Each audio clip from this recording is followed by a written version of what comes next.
सरस्वती पूजा के दिन यह एक छोटी सी गलती सालों की मेहनत पर पानी फेर देती है। किताबें पास होती है लेकिन विद्या मन से दूर चली जाती। अगर सरस्वती पूजा के दिन तुमसे यह एक गलती हो गई तो हो सकता है तुम जीवन भर किताबों के बीच रहो, मेहनत करते रहो, लेकिन विद्या तुम्हारे भीतर टिके नहीं। क्योंकि मां सरस्वती ज्ञान की देवी है, लेकिन वह वहां नहीं रुकती जहां ज्ञान का अपमान होता है।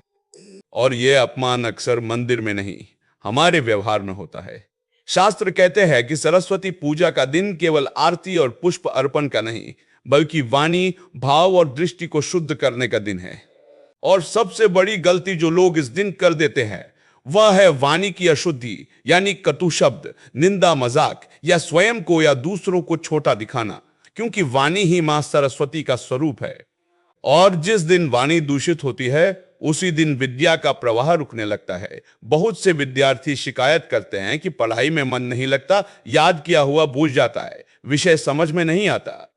लेकिन वे ये नहीं देखते कि वे दिन भर किस तरह की बातें करते हैं, किस तरह दूसरों की बुद्धि का मजाक उड़ाते हैं, या खुद से ही कहते रहते हैं कि मुझसे नहीं होगा।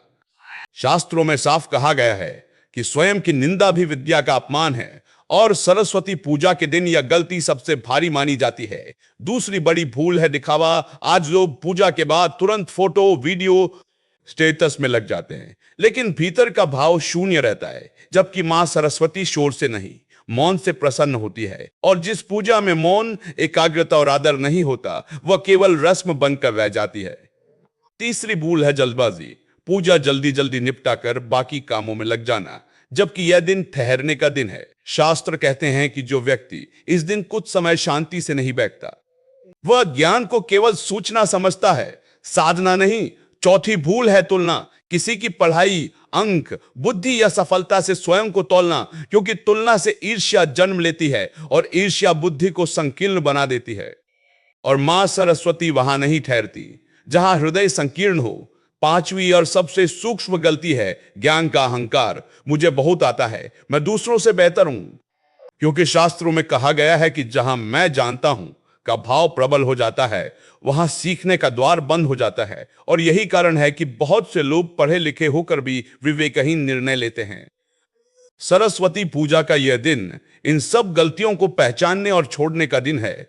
इस दिन यदि व्यक्ति यह संकल्प ले ले कि वह किसी की निंदा नहीं करेगा, अपनी वाणी को मधुर रखेगा, दिखावे से दूर रहेगा, तुलना छोड़ देगा और ज्ञान को सेवा बनाएगा, तो यही संकल्प पढ़ाई की सबसे बड़ी बाधा को हटा देता है। क्योंकि विद्या केवल दिमाग से नहीं, चरित्र से भी जुड़ी होती है। इसलिए शास्त्र कहते हैं कि सरस्वती पूजा में सबसे बड़ी पूजा मूर्ति की नहीं, बल्कि अपनी वाणी, अपने भाव और अपने अहंकार की होती है। और जो इस दिन यह गलती छोड़ देता है उसकी पढ़ाई में आने वाली अदृश्य रुकावटें धीरे धीरे अपने आप हटने लगती है। क्योंकि तब मां सरस्वती बाहर नहीं, भीतर निवास करने लगती है। सरस्वती पूजा में की जाने वाली यह गलती इतनी सूक्ष्म होती है कि ज्यादातर लोग उसे गलती मानते ही नहीं। और यही कारण है कि पढ़ाई में आने वाली बाधाएं बाहर से नहीं, भीतर से जन्म लेती हैं। शास्त्र कहते हैं कि विद्या केवल स्मरण शक्ति का विषय नहीं है, वह चित्त की शुद्धता का विषय है। और जब चित्त अशांत होता है तब सबसे पहले विद्या प्रभावित होती है। बहुत से लोग सरस्वती पूजा के दिन उपवास तो कर लेते हैं, पूजा भी कर लेते हैं, लेकिन मन में शिकायत, तुलना और असंतोष भरे रहते हैं। कोई कहता है मेरा दिमाग तेज नहीं, कोई कहता है दूसरे मुझसे आगे क्यों हैं। और यही विचार धीरे धीरे भीतर एक गांठ बना लेते हैं। शास्त्रों में इसे ही विद्या का अवरोध कहा गया है। क्योंकि मां सरस्वती उस मन में नहीं ठहरती जहां स्वयं के प्रति ही विश्वास नहीं होता।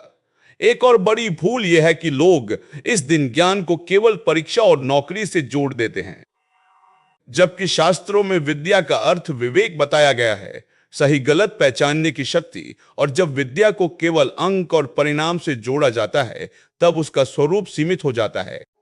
यही कारण है कि पढ़े लिखे लोग भी जीवन में बार बार गलत निर्णय लेते हैं।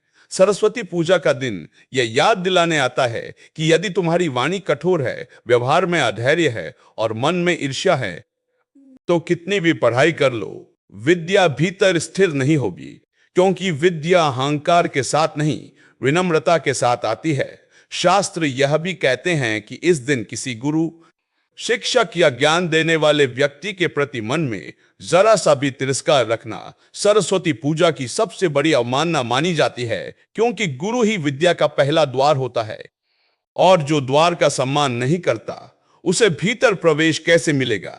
इसलिए सरस्वती पूजा के दिन यदि व्यक्ति यह एक निर्णय कर ले कि वह अपनी वाणी को शुद्ध रखेगा, स्वयं को नीचा नहीं दिखाएगा, दूसरों की विद्या का अपमान नहीं करेगा और ज्ञान को साधना की तरह अपनाएगा, तो यही निर्णय पढ़ाई में आने वाली वर्षों पुरानी बाधाओं को भी धीरे धीरे समाप्त कर देता है, क्योंकि तब विद्या बाहर से नहीं भीतर से जागने लगती है और जब विद्या भीतर जाग जाती है तब उसे कोई परीक्षा, कोई डर और कोई असफलता रोक नहीं पाती। अब जरा ईमानदारी से सोचो, क्या तुम सीखना चाहते हो या सिर्फ दूसरों से आगे निकलना चाहते हो? अगर आज यह बात दिल तक पहुंची हो तो मां सरस्वती से मन ही मन यह वचन जरूर लेना कि ना अपनी विद्या का अपमान करोगे, ना किसी और की कमेंट में और सरस्वती नमः लिखो और इस वीडियो को किसी एक विद्यार्थी तक जरूर पहुंचाओ, क्योंकि सही समय पर मिली समझ पूरे जीवन की दिशा बदल देती है।